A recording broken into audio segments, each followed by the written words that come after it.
réalisable grâce au studio derrière des micros. Bonjour et bienvenue à un nouvel épisode de Avec un E. Aujourd'hui, vous serez avec Camille et Martine. Oui, aujourd'hui, on recevait Madame Pascale Dupuis. Pascale est directrice au Centre de santé des femmes de la Mauricie. Puis aujourd'hui, on la reçoit pour parler de l'avortement, la situation de l'avortement au Québec en général et au Canada, mais aussi comment ça fonctionne, l'avortement, c'est quoi les particularités, tout ça, pour avoir recours aux procédures. Puis, en fait, aujourd'hui, on est le 28 septembre, donc c'est la Journée internationale du droit à l'avortement sécurisé. Donc, on trouvait que c'était d'autant plus important d'en parler. Donc, là-dessus, je vous souhaite bonne écoute. C'est que être femme, ce n'est pas une donnée naturelle. C'est le résultat d'une histoire. Pas mal de femmes ont envie de dire, oui, on peut avoir du plaisir dans la vie, dans le respect de l'intégrité de nos corps. Protégeons, aidons, écoutons, respectons les survivantes. C'est la culture du viol.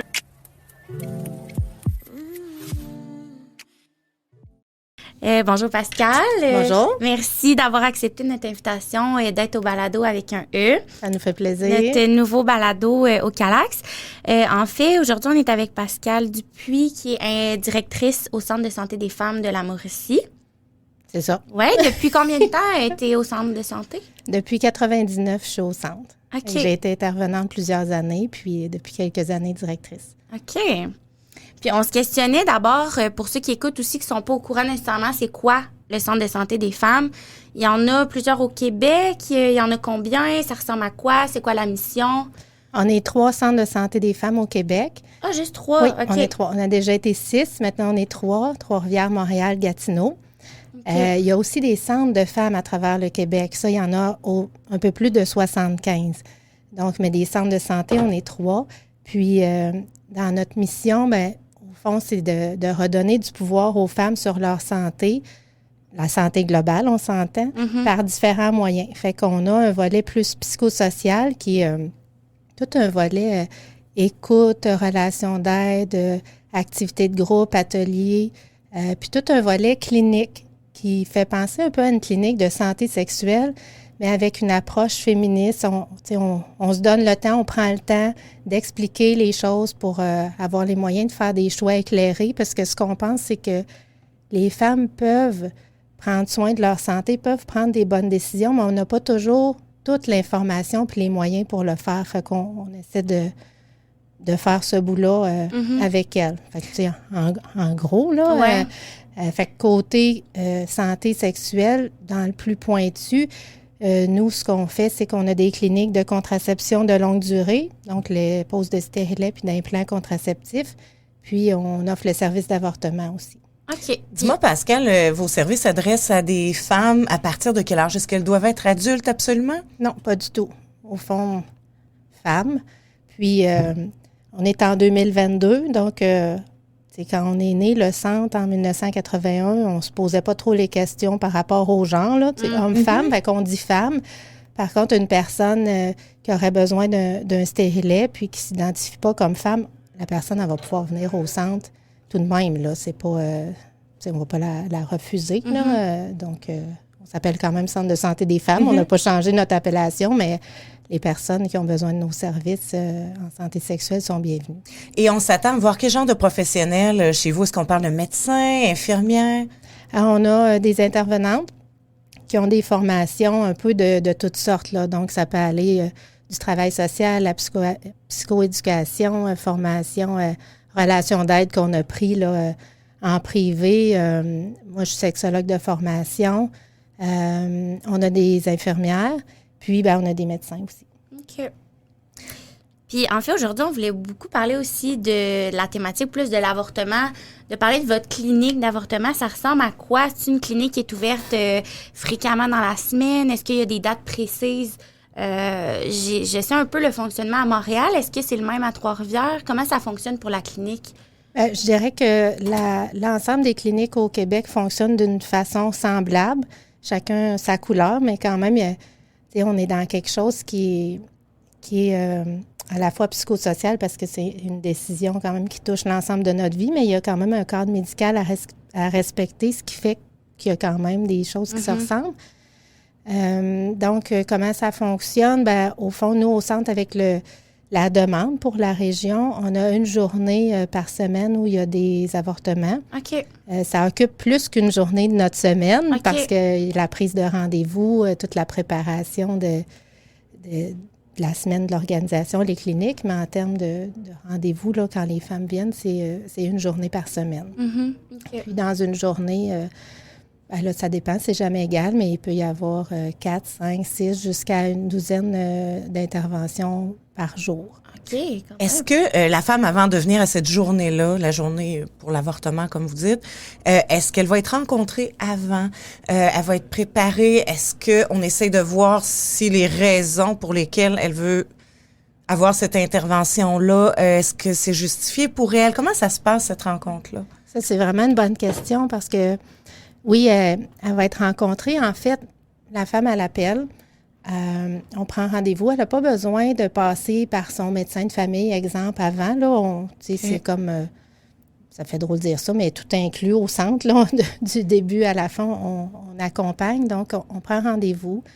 Déjà, au téléphone, on va poser des questions sur la santé de base pour savoir si la femme, elle peut venir au centre ou si on doit la référer à l'hôpital. On n'a pas beaucoup de contraintes, mais quand même, on est hors milieu hospitalier. Donc, Qu'est-ce qui ferait qu'on la référait à l'hôpital à ce Ouais. moment-là? ben, ce serait des conditions de santé qu'on n'est pas en mesure de prendre en charge au centre. Fait que, tu sais, il y a plusieurs choses.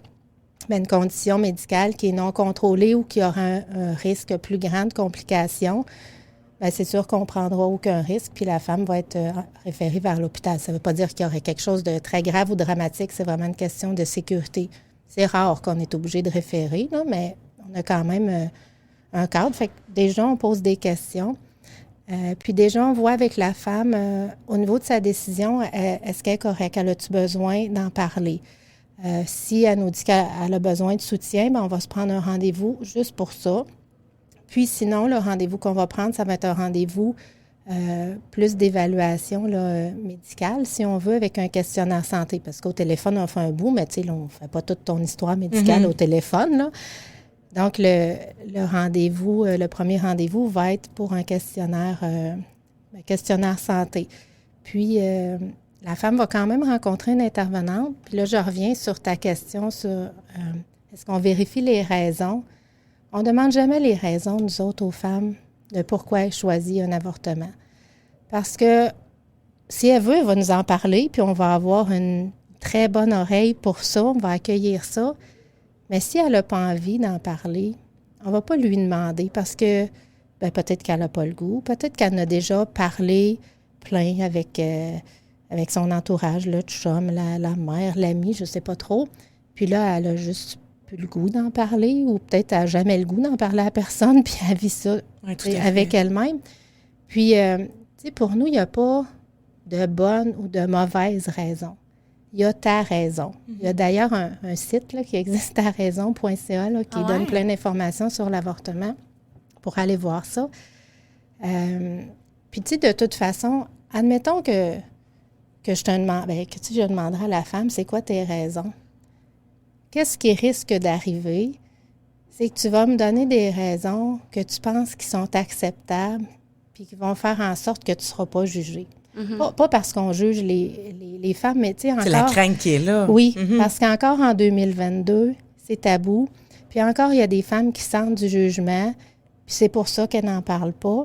Fait que, tu le sais, tu sais, elles ne savent pas comment on est au centre. Bien là, si elles nous écoutent, elles vont avoir une idée. Oui, c'est ça. Mais une chose qu'on se fait beaucoup dire par les femmes, c'est « merci de ne pas m'avoir jugée ».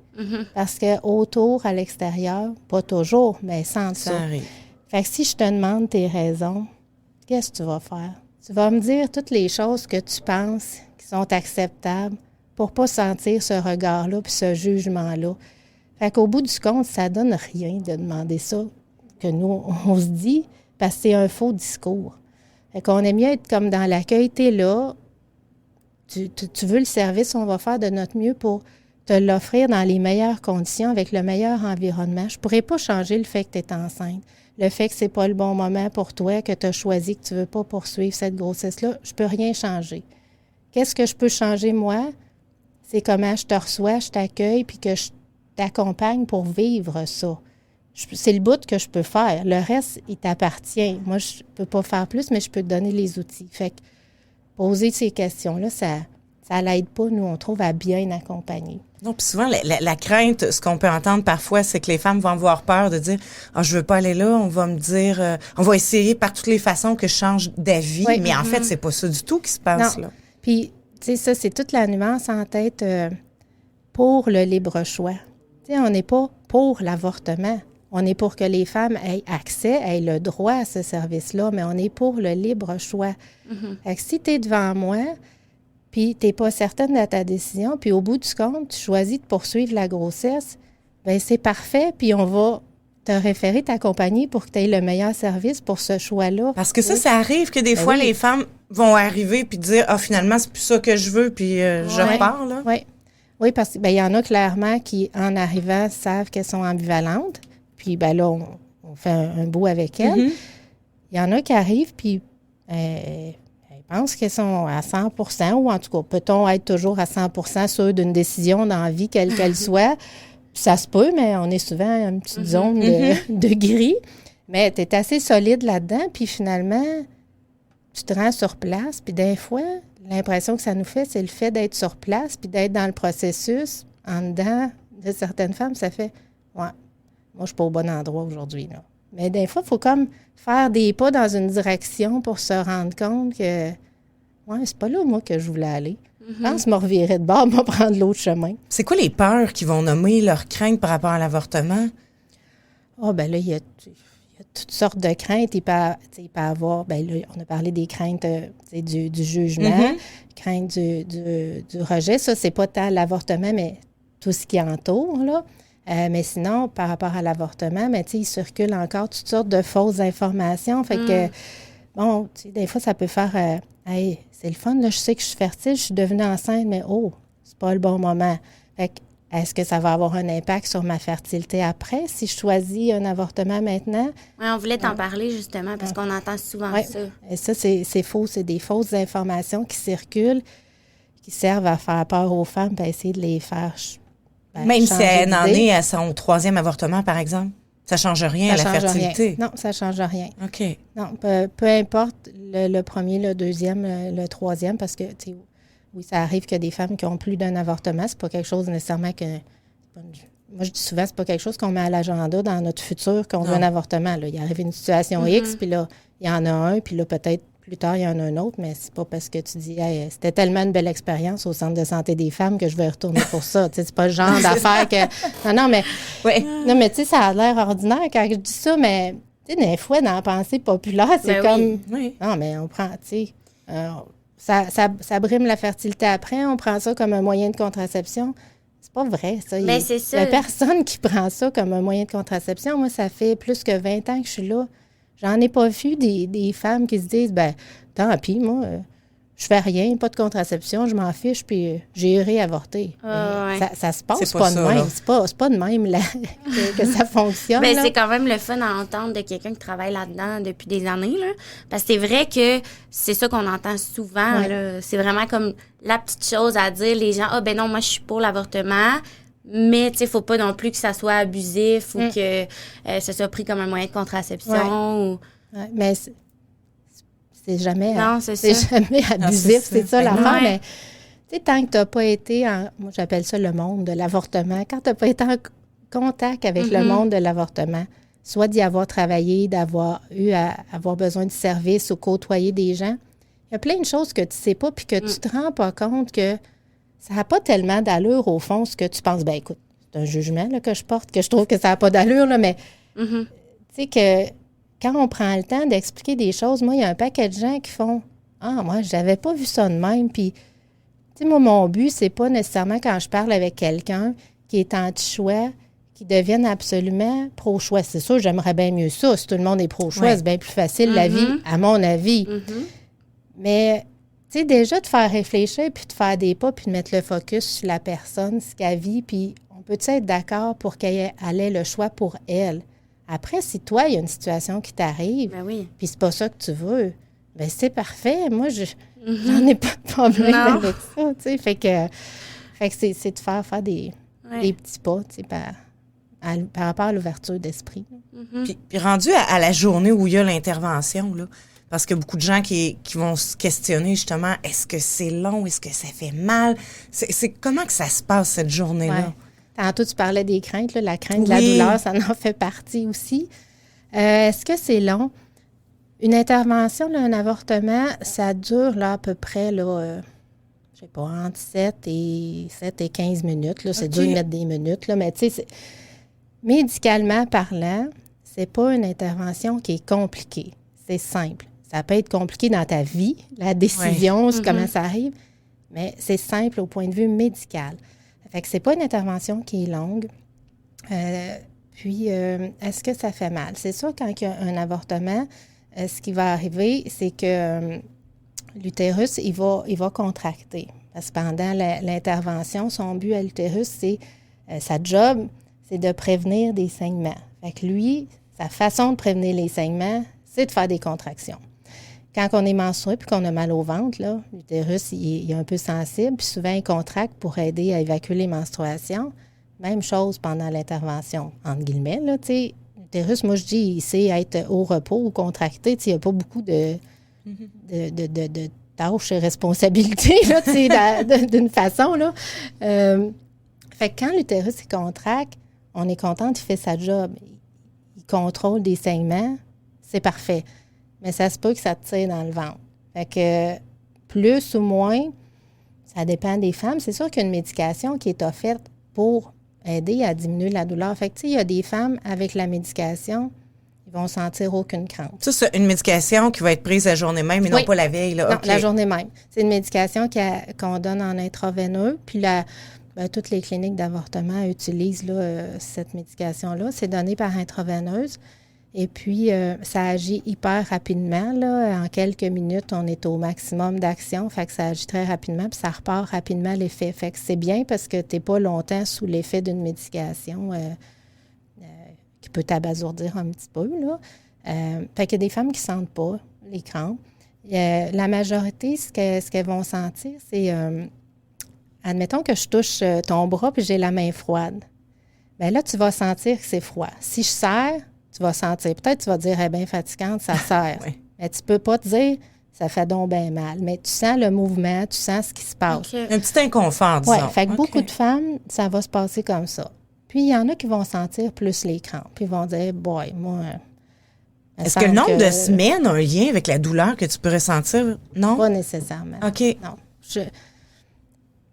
Avec le nombre de femmes que j'ai accompagnées, moi, on dirait que je ne peux pas tirer des conclusions nécessairement en termes de nombre de semaines parce que, tu sais, la douleur, là, bien, chacune a un corps différent dans comment elle ressent la douleur, premièrement. Ouais.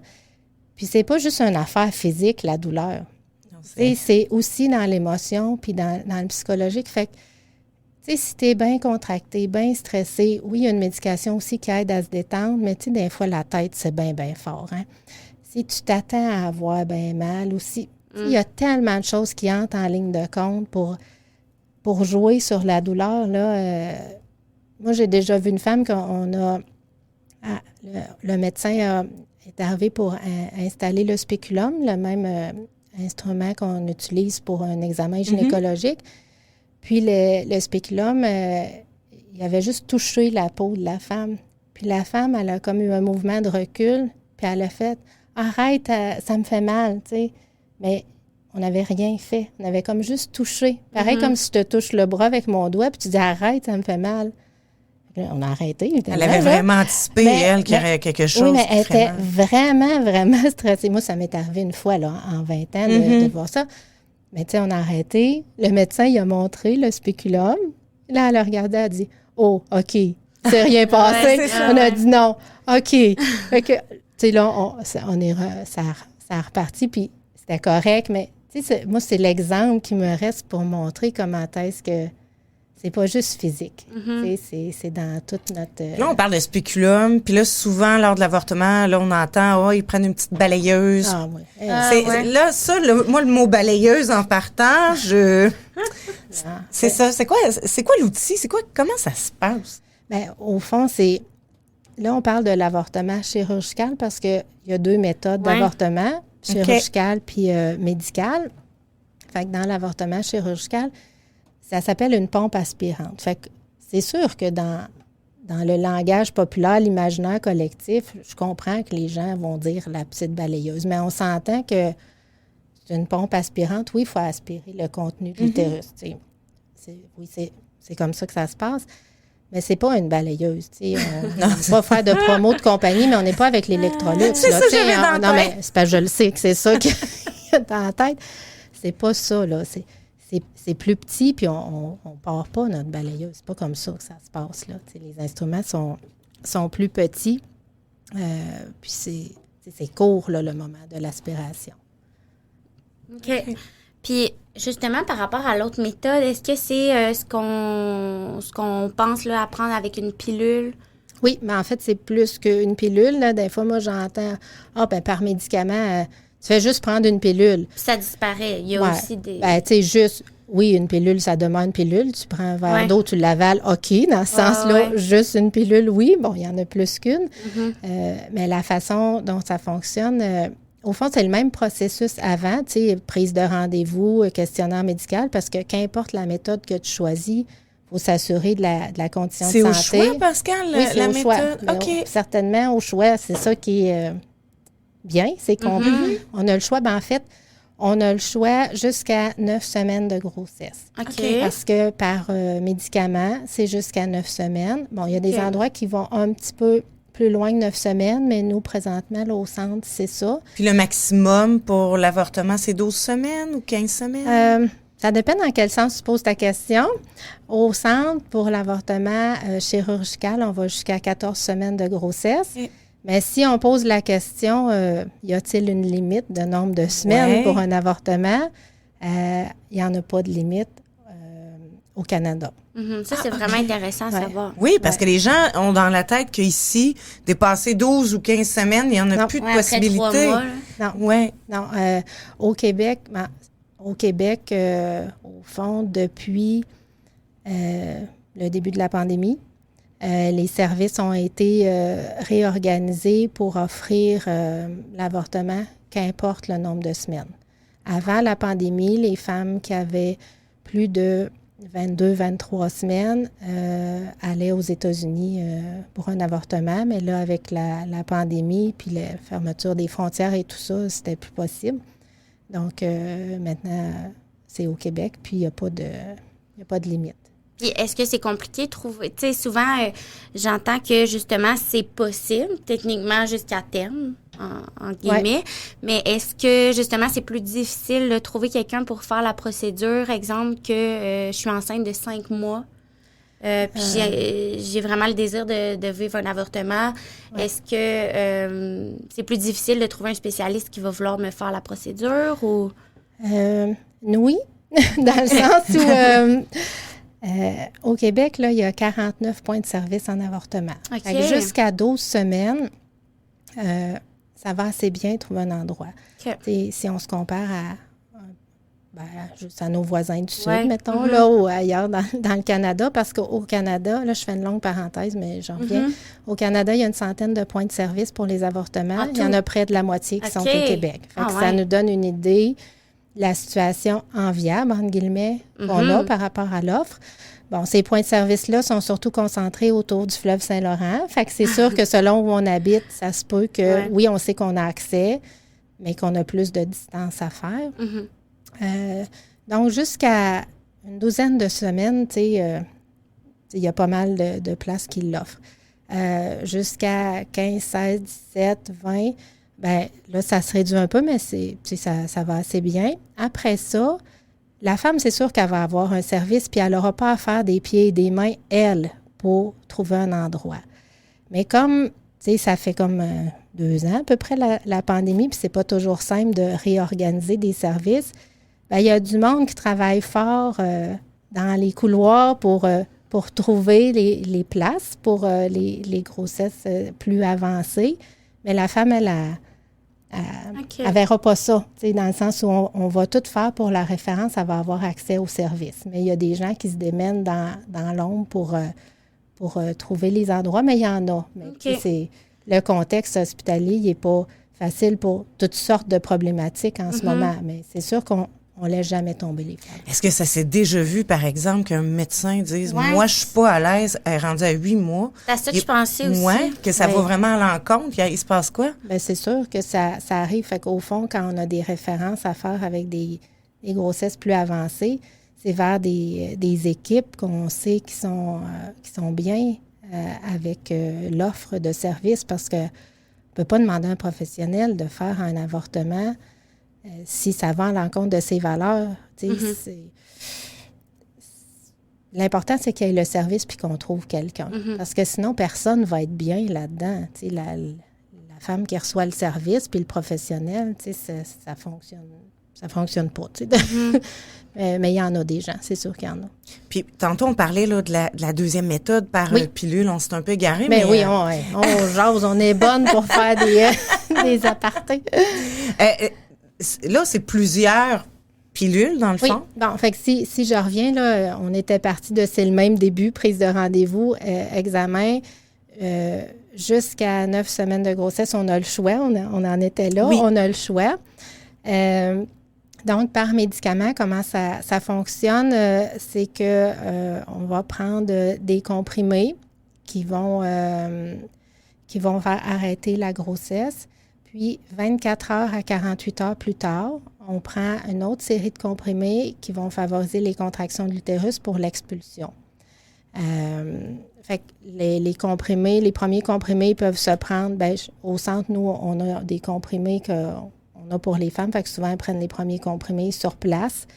Elles repartent avec les autres comprimés à la maison, puis 24-48 heures après, elles prennent les autres comprimés à la maison.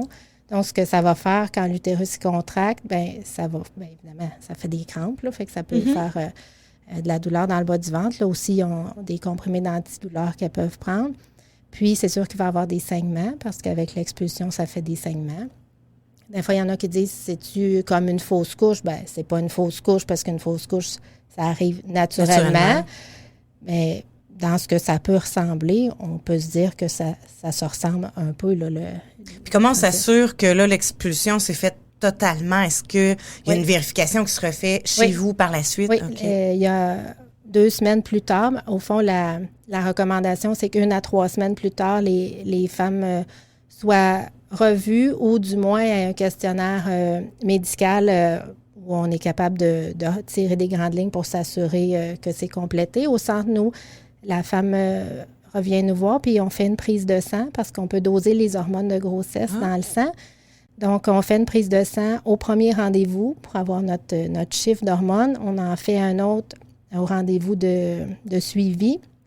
Puis, si ça a baissé, bon, c'est technique, mais si ça a baissé d'au moins 80 %, on sait que c'est correct. Là, que c'est ça, souvent, j'entends avec cette méthode-là, tu sais, est-ce qu'il va rester des débris ou des choses comme ça? Fait que là, est-ce que ça, c'est vraiment la décision de la femme, si elle va faire vraiment avec, mettons, soit au centre de santé ou peu importe le lieu où elle a fait l'avortement, c'est sa décision, si elle veut vraiment refaire comme une inspection avec les spécialistes de la santé, voir si... Est-ce qu'il y aura un danger, j'imagine, s'il y a besoin de curetage? Ou, je sais pas, là, je m'avance. Un danger, tu sais, deux réponses là-dessus. La façon que nous, on fonctionne au centre, c'est qu'on demande aux femmes de revenir 2 semaines plus tard pour confirmer.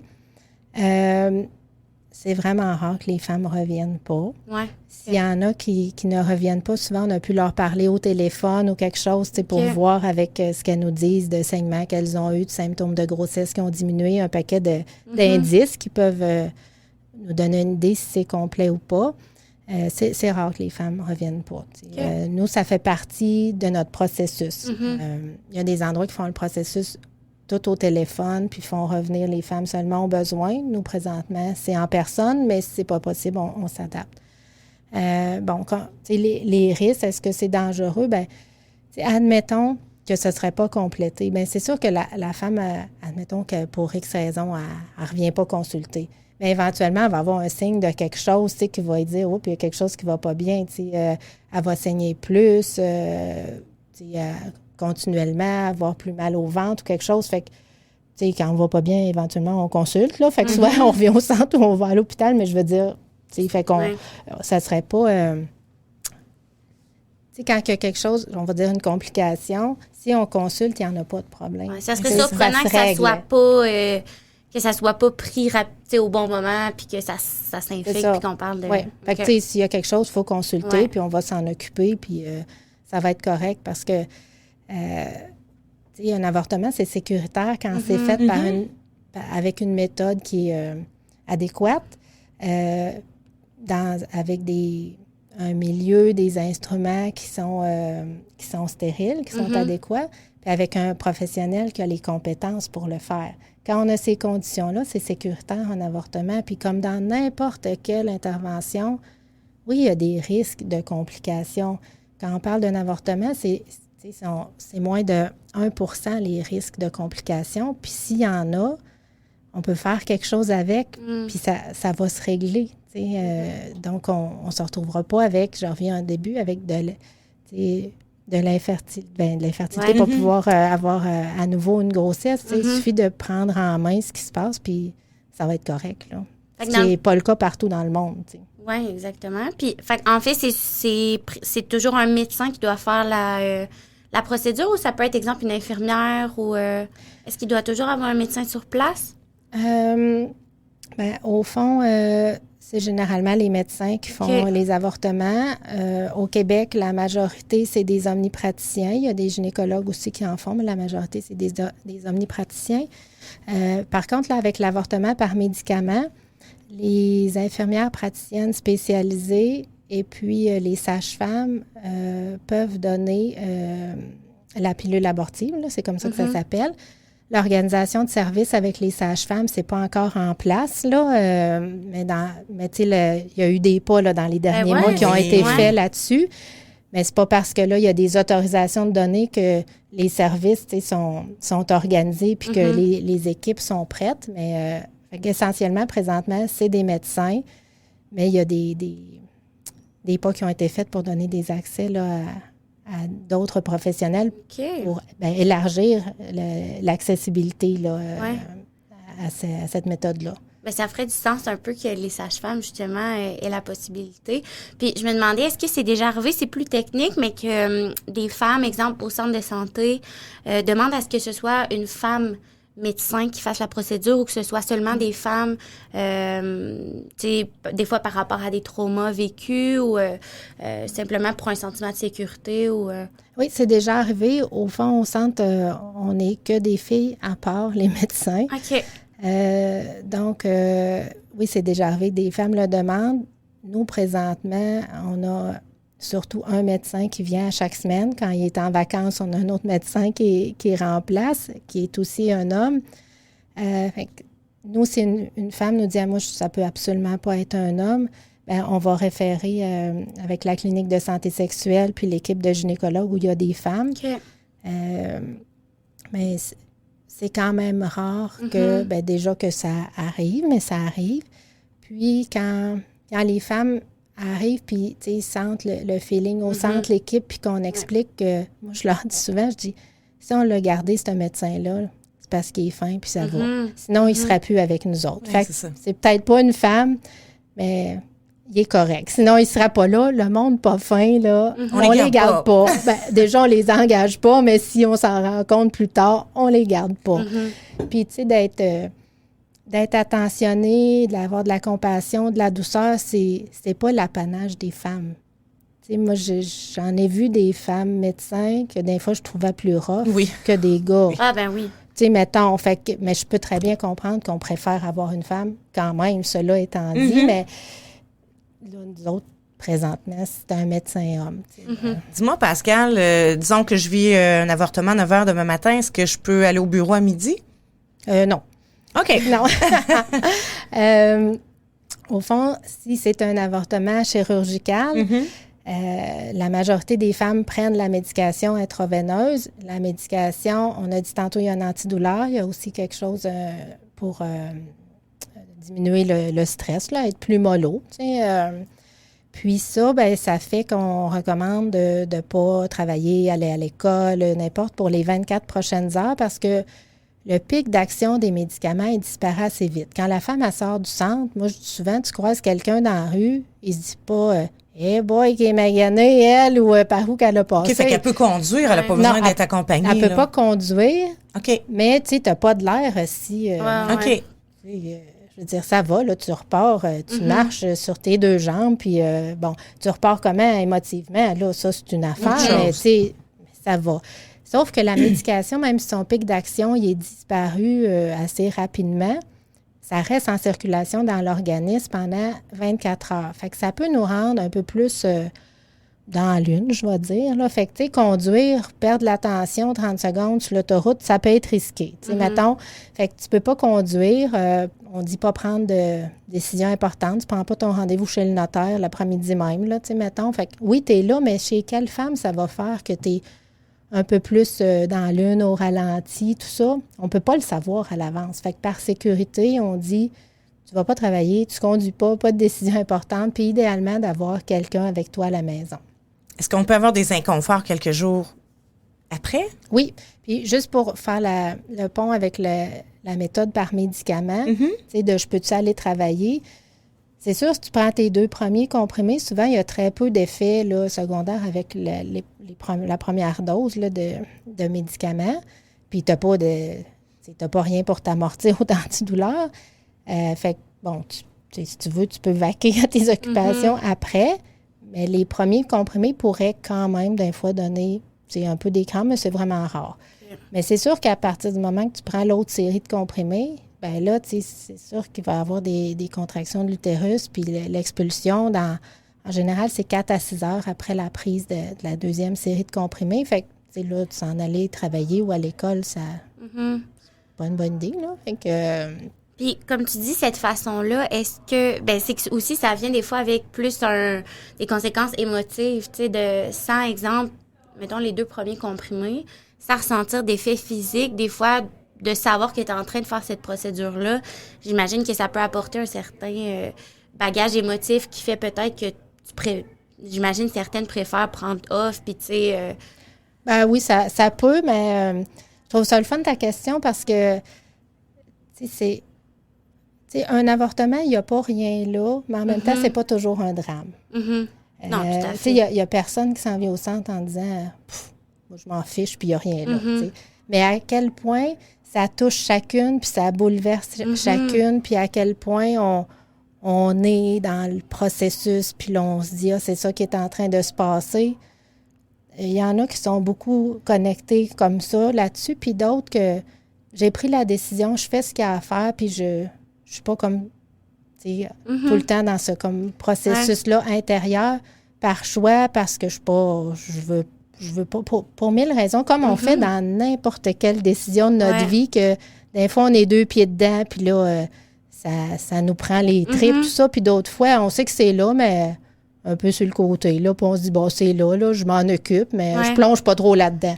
Bien, je suis contente que tu dises ça parce que, tu sais, un peu, moi, ma vision, puis je suis sûre qu'il y en a plein d'autres qui pensent comme moi, c'est justement d'un peu dramatiser ça, puis, tu sais, de voir ça comme quelque chose de gros.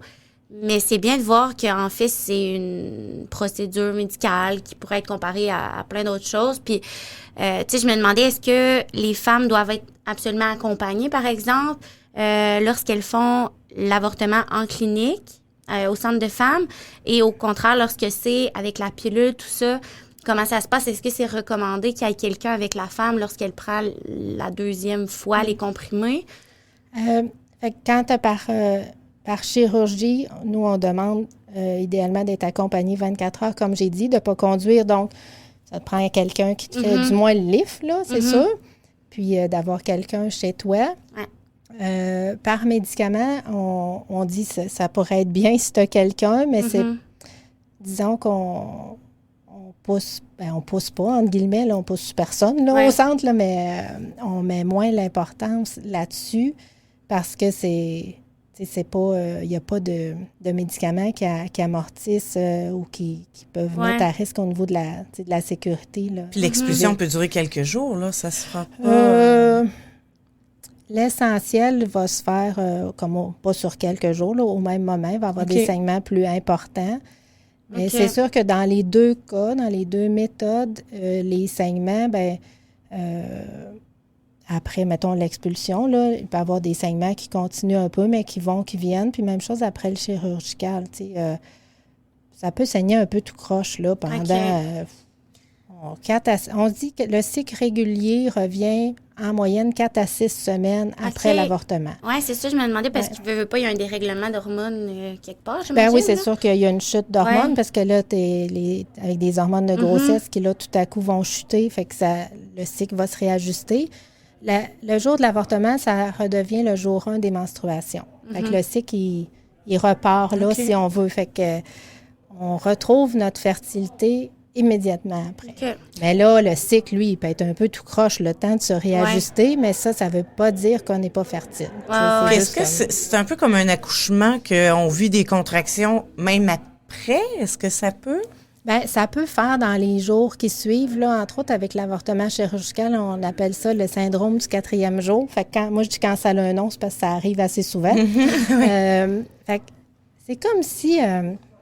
le cerveau, là, après là, l'avortement, il réalise pas nécessairement tout de suite là, qu'il n'y a plus de grossesse. Il y a comme tout un jeu d'hormones qui se passe. Puis là, à un moment donné, une couple de jours après, moi, c'est un médecin qui m'avait expliqué ça comme ça. Là, j'avais trouvé ça intéressant. C'est comme si le cerveau il fait « Oh, il n'y a plus de grossesse.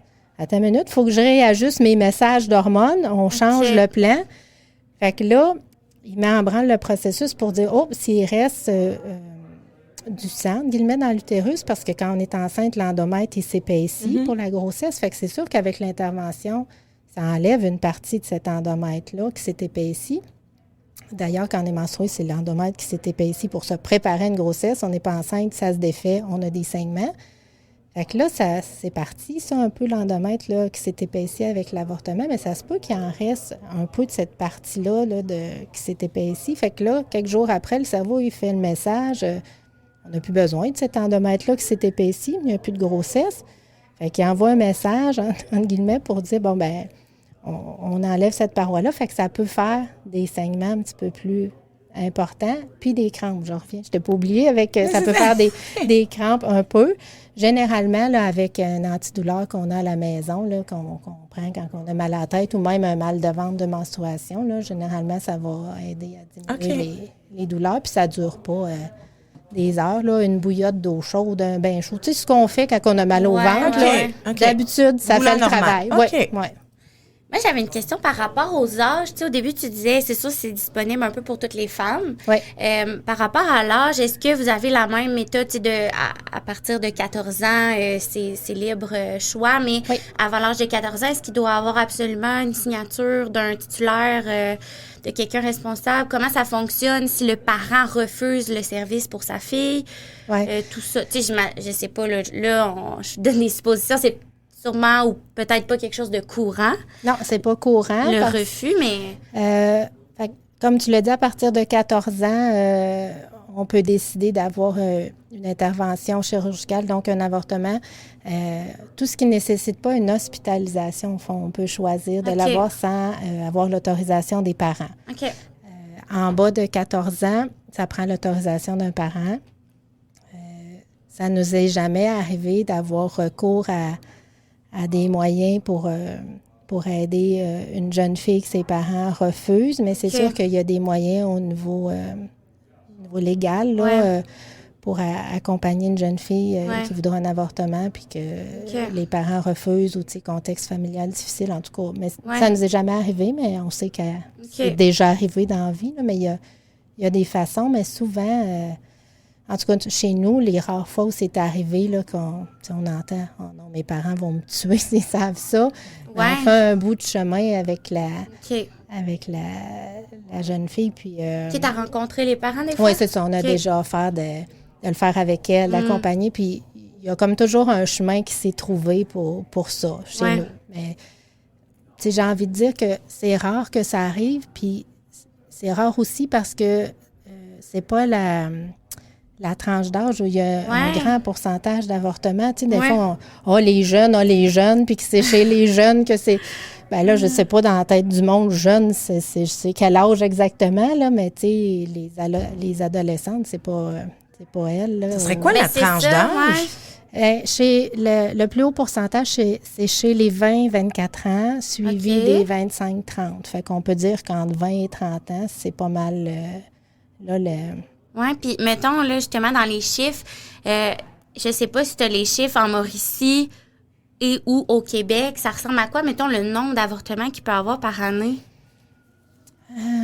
Au Québec, là, en 2020, c'était pas tout à fait 22 000. OK. Fait que là, quand on entend ça, ben soit on se dit c'est donc bien beaucoup, ou si on connaît les chiffres d'il y a quelques années, on se dit ça l'a baissé. Fait que, tu sais, ça dépend du point de vue où on est, parce qu'effectivement, les chiffres de 2020 sont plus bas que ceux, mettons, de 2019. Depuis 2005, on assiste à une baisse du nombre d'avortements. Puis, ben là, dans les dernières années, ça avait un peu, si on peut dire, comme plafonné. Là, tu sais, c'est autour des 20, justement, 21, 22, 23 000. Là. Ça fait que ça, c'est les chiffres pour le Québec. Et là, pour Trois-Rivières ou la Mauricie, on dirait que je n'ai pas de chiffres. Je sais au centre combien que nous, on en fait par année. Mais c'est combien au centre par année? On est entre 360 et 425 à peu près par année.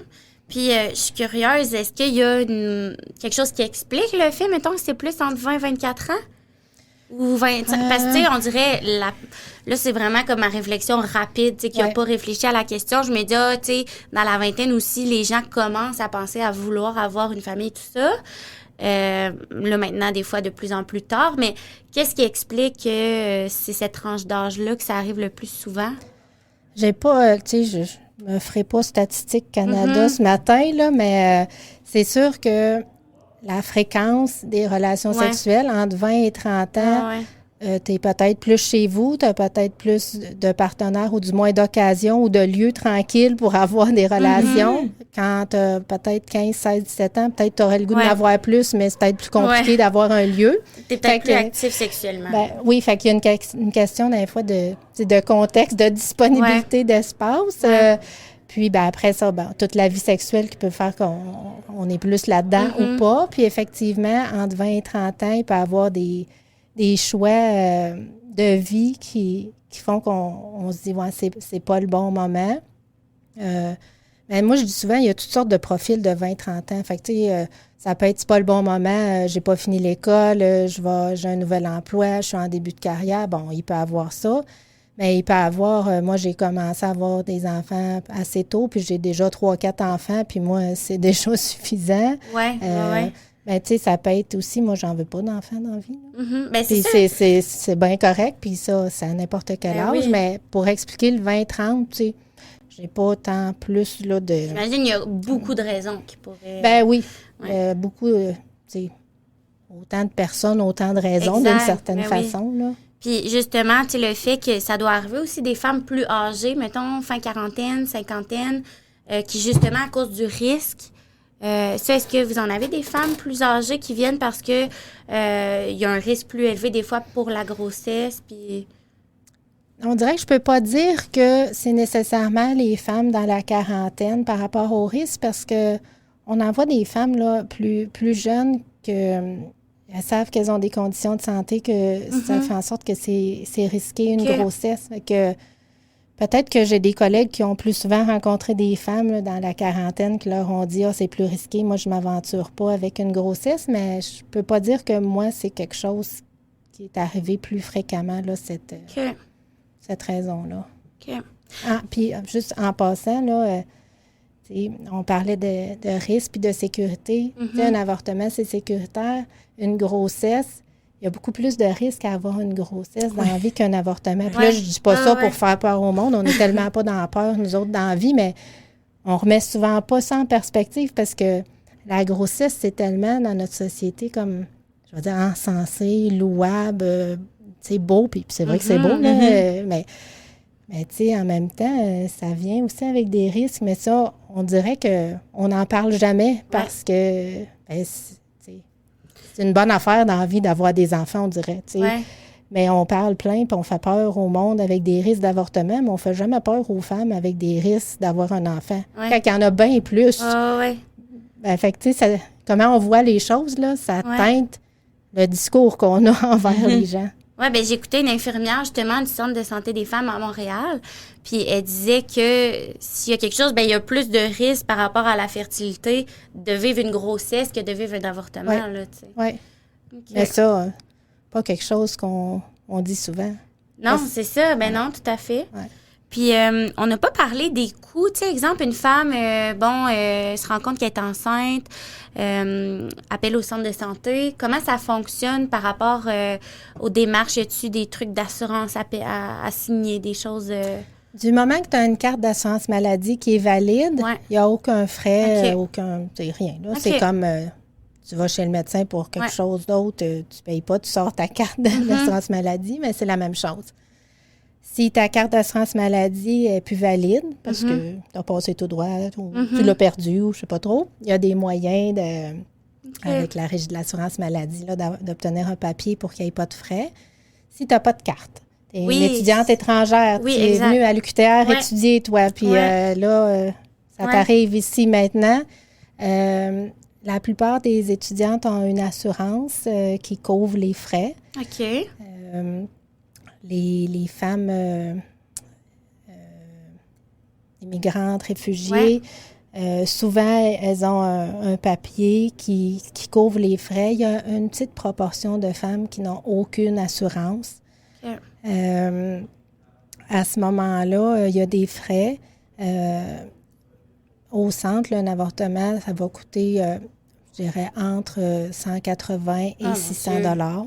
Mais tu sais, ça n'a rien à voir avec les frais qu'on entend aux États-Unis puis tout ça pour les procédures. Non, ça n'a rien à voir. Ben, même les frais à l'hôpital ici, c'est plus élevé parce que les frais de salle d'opération, cela étant dit, une femme qui n'aurait pas les moyens de payer, le centre a un fonds de dépannage pour aider financièrement ces femmes-là. Parce que dans tous nos services, là, on parle, le sujet, c'est l'avortement, mais dans tous les services au centre, que ce soit les ateliers, n'importe, on veut toujours que l'argent ne soit pas un enjeu pour avoir accès aux services. Fait que même principe pour l'avortement, on va faire ce qu'on peut pour soutenir financièrement.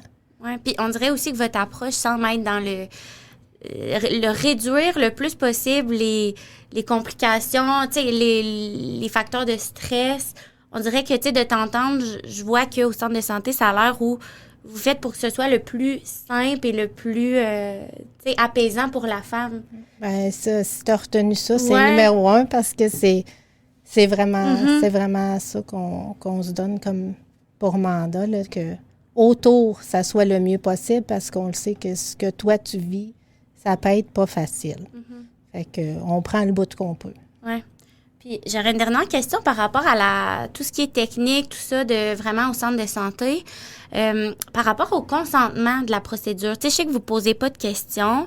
Est-ce que c'est déjà arrivé, exemple, parce qu'on entend ça des fois, que c'est le chum qui veut que sa blonde se fasse avorter, ou même, exemple, tu as une relation sexuelle avec quelqu'un qui n'est pas nécessairement ton partenaire, puis lui pousse beaucoup pour que tu ailles avoir un avortement par la suite. Est-ce que de ce côté-là, des fois, vous sentez que c'est pas nécessairement une décision justement libre et éclairée, puis que vous accompagnez la femme en lien avec le consentement, tout ça? Oui, du moment qu'on a un doute, parce que des fois, il y a des choses qui sont nommées, puis c'est assez comme clair qu'on se dit, il se passe quelque chose, on va aller explorer ça un peu pour s'assurer que c'est sa décision, puis qu'elle n'est pas forcée là-dedans. Mais des fois, c'est pas nommé, mais c'est comme un feeling au-delà des mots, ou quelque chose. Ça, vous pouvez on va vérifier. Nommer, c'est ça. On va vérifier. On demande... c'est-tu correct pour toi d'être ici? Il y a différentes façons. Là. Chaque intervenante a un peu ses mots, mais la phrase, moi, que je trouve qu'on entend, c'est j'ai pas le choix d'être ici. Là, on fait quoi, là? La personne qui nous dit ça. Fait que là, on vérifie. Qu'est-ce que tu veux dire, t'as pas le choix? Parce que j'ai pas le choix peut être une façon de dire, avec tout mon contexte de vie, je me rends compte que le choix qui a le plus d'allure ou qui est le moins pire, c'est celui-là. Fait que ça se traduit dans une phrase simple, j'ai pas le choix. Mais c'est ça, mais elle est consentante à être là. Oui, fait que là, c'est ça qu'on va vérifier. J'ai pas le choix. Est-ce que tu as choisi d'être ici aujourd'hui? Ah oui, c'est pas ça que je veux dire. OK. Ou y a-tu quelqu'un qui t'a forcé, qui t'a imposé d'être ici? Ah non, c'est... Mais si c'est oui, elle va le dire ou son visage va changer. Fait que là, on va regarder ça ensemble pour voir quel bout de chemin on fait là-dedans. Là. Puis, vu que vous êtes seulement des femmes intervenantes, que c'est un centre de femmes, là, finalement, est-ce qu'une femme pourrait être accompagnée de son conjoint pour la procédure médicale? Oui, bien en fait, les femmes peuvent venir avec la N'importe personne qui. de leur choix. OK. Moi, je dis, c'est un centre de santé des femmes, mais t'es un gars, t'as le droit de rentrer. T'appelles au téléphone, t'as une question, je vais pas te raccrocher au nez. Tu sais, je veux dire, notre mission, c'est femmes. Ouais. C'est ce qu'on connaît le plus, puis ce qu'on défend. Mais si on veut que notre monde il soit super, il faut accompagner tout le monde à comprendre ça aussi, à mon avis. Ouais. Fait que tu viens avec qui tu veux. Puis les femmes peuvent être accompagnées, par contre, dans la salle d'intervention, qu'importe que tu sois un chum, la mère, l'ami, il y a seulement l'équipe du centre qui est là. Donc, Mais, elle ne peut pas être accompagnée dans la salle. Non, OK. présentement, là, nous, on l'offre pas. On l'a déjà offert, mais c'est pas toujours facile qu'il y ait des. C'est quoi? Qu'est-ce qui était accompagnants. contraignant là-dedans? Bien, au fond, là, il y a un paquet de raisons, je dirais. Maintenant, avec la médication en intraveineuse, on a un médecin, une infirmière. Nous, il y a toujours une intervenante qui accompagne la femme. Fait que non, je ne suis pas ton chum, ton ami, ta mère, mais il y a une intervenante qui est là. Fait que si tu as besoin de jaser, de tenir la main, qu'on ait un mouchoir parce que tu as la larme à l'œil. Ça, c'est dans la salle. Dans la salle, oui. C'est super. Tu as besoin que ça soit le silence parce que toi, tu veux ta bulle. Ben, tu sais, il y a quelqu'un qui est là, qui se branche à la femme pour être là pour elle. Fait que non, je suis pas l'amie, mais je suis là. Fait qu'il y a quand même déjà du monde qui sont là. Puis, il y a aussi que dans le passé, tu sais, moi, je peux pas savoir quel accompagnant, je vais dire, va être adéquat. C'est pas méchant ce que je dis, non, mais il va être adéquat dans la salle. Tout à fait. Puis même la personne qui accompagne, elle peut penser qu'elle va être correcte, puis bien, puis adéquate, mais finalement, un coup, elle est rendue là, puis elle est assise, là, ça marche pas. Ça me fait penser au chum, des fois, des accouchements, tu dois rester... Oui. Fait que là, nous autres, on s'occupe de la femme. Fait que si la personne à côté, elle file pas bien, puis elle a le droit, qu'est-ce que tu veux, elle fait pas exprès, là. Tu sais, elle vire au vert ou au transparent, là, puis pour tomber dans les pommes. Mais là, c'est que ça mobilise plein d'autres personnes. Fait que là, il faut s'occuper de l'autre. Fait que parce qu'on veut laisser tomber personne. Mais, fait qu'il y a ça. Puis il y a aussi des personnes, des fois, qui veulent être aidantes, mais sont vraiment plus stressantes qu'aidantes. Et c'est pas méchant et mal intentionné, là, mais c'est juste humain d'être devant une situation que tu sais pas comment agir ou tu t'attendais pas à ça. Puis là, tu fais au mieux avec ce que tu as, mais tu sais, le mieux, il n'est pas aidant partout. Fait que, bon, tu sais, des raisons de ce genre-là qui ont fait que nous, c'est un choix qu'on a fait présentement. Puis, tu sais, il y a des femmes qui sont très désolées de ça. Quand on leur explique puis qu'elles savent qu'elles vont être accompagnées, je dis pas qu'elles font « Oh yes, c'est mon 100% parfait ». Mais, tu sais, on fait un bout avec elles, puis d'habitude, ça va bien. Là. Puis, tu sais, dans le fond, pourquoi on te recevait aujourd'hui, c'est beaucoup parce qu'on entend beaucoup parler de l'avortement dans les dernières semaines, derniers mois. Puis je trouve que c'était vraiment intéressant aussi de commencer par savoir vraiment les détails. C'est quoi, dans le fond, l'avortement, comment ça se passe, puis à quoi s'attendre. Mais aussi, d'un autre côté, ce qu'on aime savoir, c'est pourquoi c'est important de militer pour l'avortement. Tu sais, on aimerait avoir un peu d'infos sur justement, tu sais, l'historique de l'avortement au Québec, ça ressemblait à quoi? Est-ce que c'est encore un droit qui, nous, au Québec, au Canada, c'est encore quelque chose qui est en danger, qu'on pourrait perdre? Comment ça marche? Parce qu'on a vu qu'aux États-Unis, la situation a été quand même assez difficile. Ici, comment on se positionne? Puis aussi, tu sais, des fois, ils disent, ben là, vous avez droit, pourquoi vous pognez une heure? Tu sais, quand on voit qu'aux États-Unis, ça se passe mal. Puis moi, j'aime tout le temps dire, tu sais, tant que toutes les femmes seront pas libres, on va lutter pour le droit des femmes, là. On n'est pas là juste pour le droit des femmes québécoises. Mais au Québec, comment on se situe? Pourquoi on milite encore? Ben déjà, tu demandais, tu sais, la légalité, tout ça, là, juste petite tranche historique. On ne se fera pas un gros cours d'histoire un matin, mais tranche historique, là, jusqu'en 69, l'avortement au Canada est criminel. Okay. Donc, les personnes... Ça fait pas si longtemps, quand même. Non, ça fait pas si longtemps. Fait que les personnes qui pratiquent l'avortement, les femmes qui reçoivent le service sont passibles d'emprisonnement. À partir de 88, l'avortement n'est plus criminel. OK. Ben, en fait, je reviens. Jusqu'en 69, c'est criminel. Ouais. À partir de 69 jusqu'en 88, là, c'est possible, mais avec l'autorisation d'un comité d'avortement thérapeutique. Un comité. Oui, madame. Ouais. OK. Fait que là, généralement, 3 personnes. Tantôt, j'ai dit on aime bien les hommes, même si on est un centre de santé des femmes. Mais tu sais, mettons-nous dans le contexte, un comité en général de 3 hommes, Mais oui, médecins. évidemment. Et là, il faut, tantôt on parlait des raisons, il faut que tu dises pourquoi tu veux un avortement. Est-ce que ça met ta vie en jeu, ta vie physique? Puis là, si c'est ta vie psychologique, aie des bons arguments. Puis là, selon l'endroit où tu es, il y a des comités que, bah, tu sais, c'est un peu comme une procédure administrative. Au fond, c'est mis en place pour suivre la loi, mais c'est sûr qu'ils vont dire oui. Puis il y a des places que, ben, sors tes arguments puis convainc le comité. Fait que ça devient possible, mais il faut que tu passes par le comité. Puis il n'y a pas personne qui a envie de passer devant ce comité-là? Ben, c'est sûr que non. Mais aussi, tu C'est sais, sûr le que viol non. conjugal, c'est en quelle année que ça... 83. Tu sais, fait que jusqu'à 83, en plus, tu pouvais pas dire que ton mari t'avait Non, il avait le droit. agressé sexuellement. Fait que si en plus, tu peux pas prouver que tu as été agressé, là, faut t'expliquer pourquoi tu te ferais avorter. Il va dire que toi, c'est parce que tu veux pas d'enfant. Ouais, encore Dans la plus, vie, là. là, moi, j'en veux pas d'enfant. Non, c'est ça. Tu sais, t'es dans les années Ouais, 70. puis c'est là. encore aujourd'hui, il y a des femmes qui se font questionner. Oui, pour oui, c'est là. ça. Fait qu'imagine, là, Ouais. retourne. OK. Fait que possible, mais quand même avec tu sais, Ouais. passer par le comité. Puis, à partir de C'est quasiment 88... absurde. On dirait que Ben. ça se peut quasiment pas, tu sais. Ouais, ben, mais c'était ça pareil, Ouais, même ouais, si ouais. ça a l'air irréel. Là. Ouais. Puis à partir de 88, avec l'arrêt Morgan Taylor, au fond, M. Ah oui, Morgan ok. Taylor, c'est un médecin qui, lui, malgré la loi, avait sa clinique puis offrait des services sans comité thérapeutique. Ok, Lui, il a ok. été en cours, tout ça, puis il a gagné les causes au bout Ok. du compte, puis c'est avec tout ça, pour la faire courte, là, parce que c'est une plus longue histoire, mais ça a fait que 88 décriminalisé, au fond. OK. Le centre a ouvert en 81.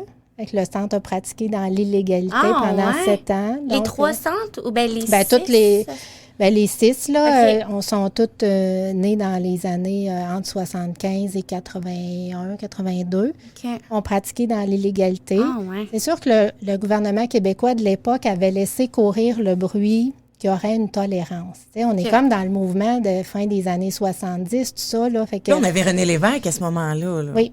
OK. Fait que le ministre de la Santé avait quand même laissé courir, tu sais, peut-être pas lui personnellement, là, tu sais, regarde, je ne pourrais pas dire des affaires à l'histoire qui n'ont pas été dites, mais ça se Ouais. savait que Vous faisiez il y pas avait trop une taper ses doigts. tolérance, tu sais, Ouais. fait qu'il y a personne au centre qui a été arrêté, tout ça, mais il reste que c'était quand même ce contexte-là. Fait qu'en 88, c'est décriminalisé.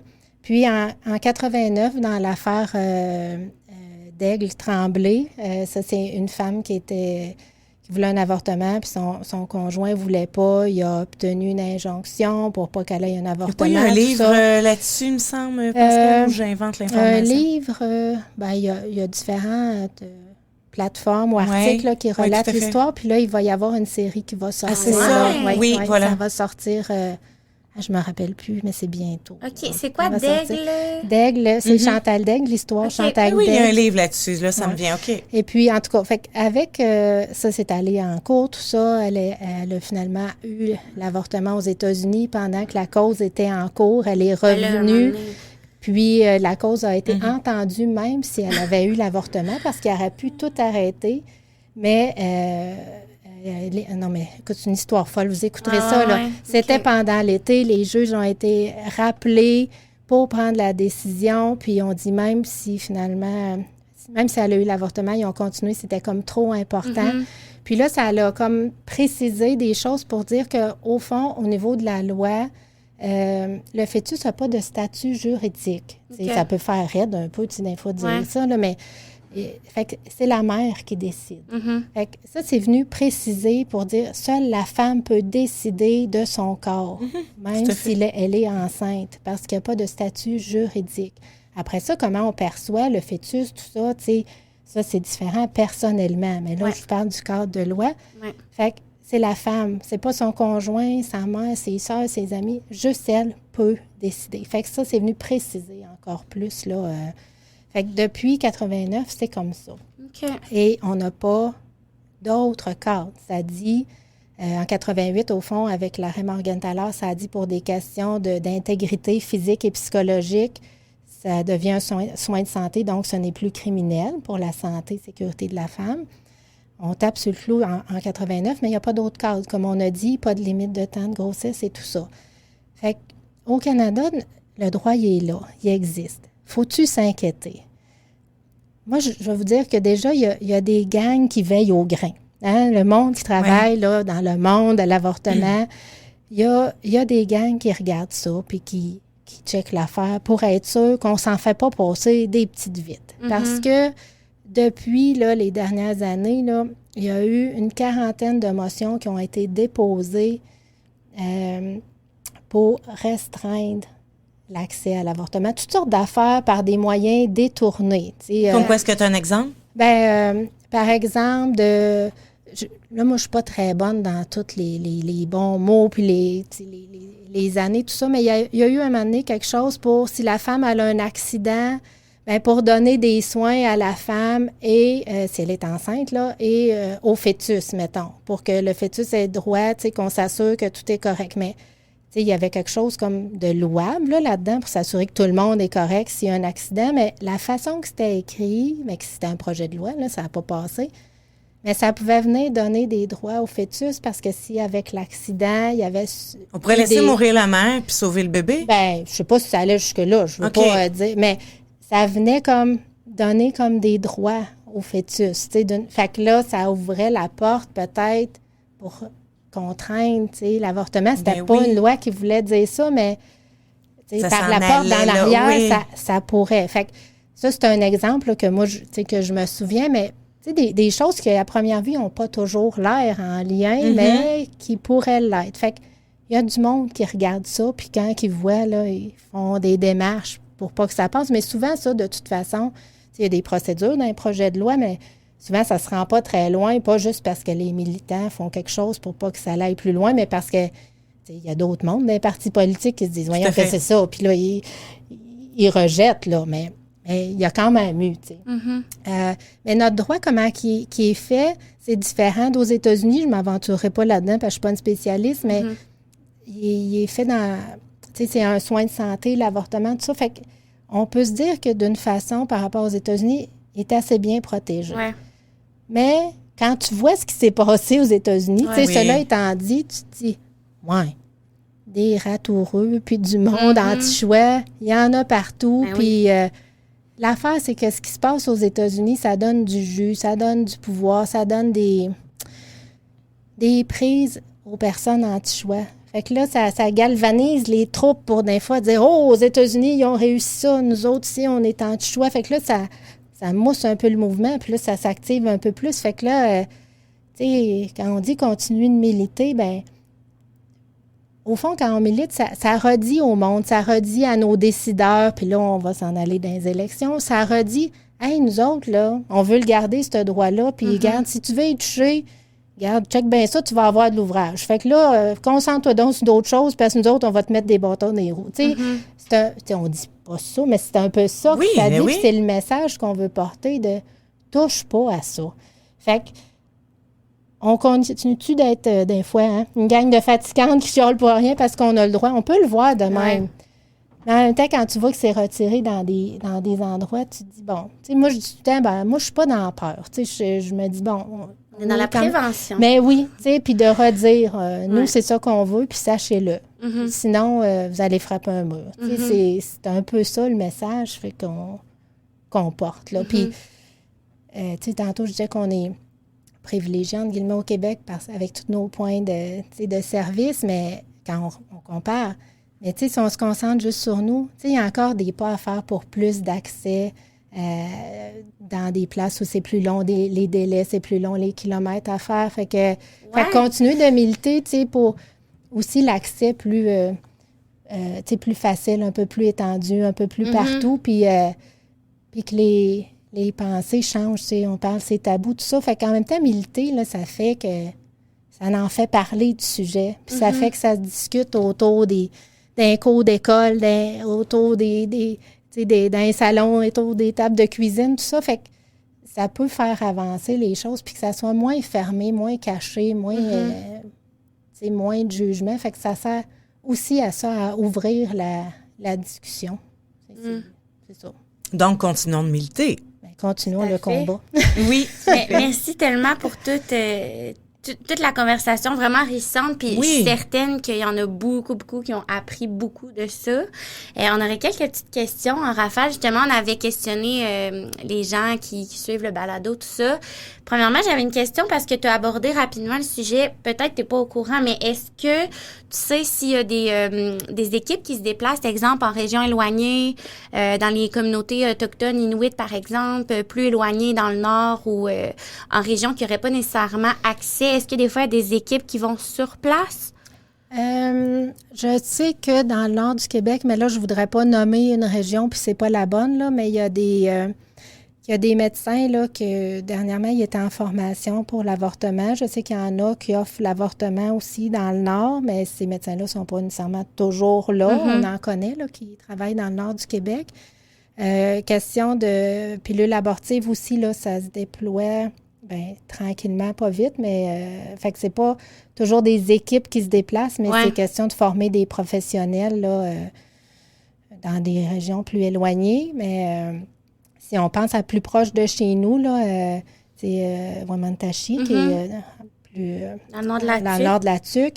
Les femmes vont à la Tuque, Shawinigan ou Trois-Rivières. Présentement, pas à Wamantashi, mais la TUC, pas pour l'avortement chirurgical, là, mais la TUC pour l'avortement par médicament. Sinon, on a des femmes qui viennent à Trois-Rivières par Shawinigan. OK. J'ai regardé les questions, on a pas mal toutes répondu, fait que c'est bon signe, c'est qu'on est allé un peu partout. Martine, je ne sais pas si toi, tu avais autre chose. Non, c'est vraiment complet. Ça a pas mal répondu. Je suis vraiment contente. Merci beaucoup, Pascal. Oui, on est vraiment contente de t'avoir reçu. Puis je pense que c'est un sujet qui est d'actualité puis qui touche tellement tout le monde. On s'entend parce qu'on voit que les hommes semblent aussi avoir une opinion là-dessus. Donc, n'importe qui écoute le balado va en apprendre. Oui. Ben merci de nous avoir invités. C'est toujours un plaisir de pouvoir dire qui on est, porter le message, puis défaire le mur du silence, puis des tabous. Puis je vous invite à aller voir là, le site Ta Raison. Là, il va y avoir des nouveautés sur le site. Fait qu'il y a plein d'informations. C'est super bien fait, puis c'est accessible. Là, fait que c'est puis comment ça fonctionne pour rejoindre, exemple, le centre ou, exemple, une femme, là, peu importe au Québec, qui nous écoute, qui se questionne par rapport à l'avortement? Est-ce qu'il y a un site qui regroupe tous les lieux au Québec? Oui, ça, c'est une bonne question. On n'a pas parlé. Si, au fond, vous tapez Centre de santé des femmes là, sur Internet, vous allez nous trouver là, facilement. Sinon, pour trouver là, un peu partout au Québec, sur le site de la Fédération du Québec pour le planning des naissances, il y a tous les points de service. Il y a aussi le ministère de la Santé. Sur la plateforme Son Tape Avortement, il y a un outil de recherche pour trouver les services. Il y a 3 centres ressources grossesse au Québec, là, SOS Grossesse, Grossesse Secours, qui sont 3 organismes neutres par rapport à la grossesse. Fait que moi, j'invite vraiment les personnes à aller vers ces références-là qu'on a nommées parce qu'il y a beaucoup d'organismes anti-choix, même au Québec, pas juste au Canada, pas juste aux États-Unis. Il y a des organismes anti-choix qui ont l'air d'être pour l'aide à la grossesse, mais qui, au fond, ne sont pas pour le libre choix. Mais c'est pas toujours clairement nommé. Fait que je dis pas qu'ils font pas du bon travail pour accompagner pour quand on veut poursuivre la grossesse, mais si on est ambivalente, il y en a qui c'est biaisé. Fait que faut vraiment aller vers les ressources là, qui sont dans ce que je vous ai nommé. On est sûr que c'est des personnes qui sont pour le libre choix puis qu'on va être accompagné vers ce que nous, on veut et non vers ce que l'autre devant nous autres aimerait qu'on choisisse. Mhm.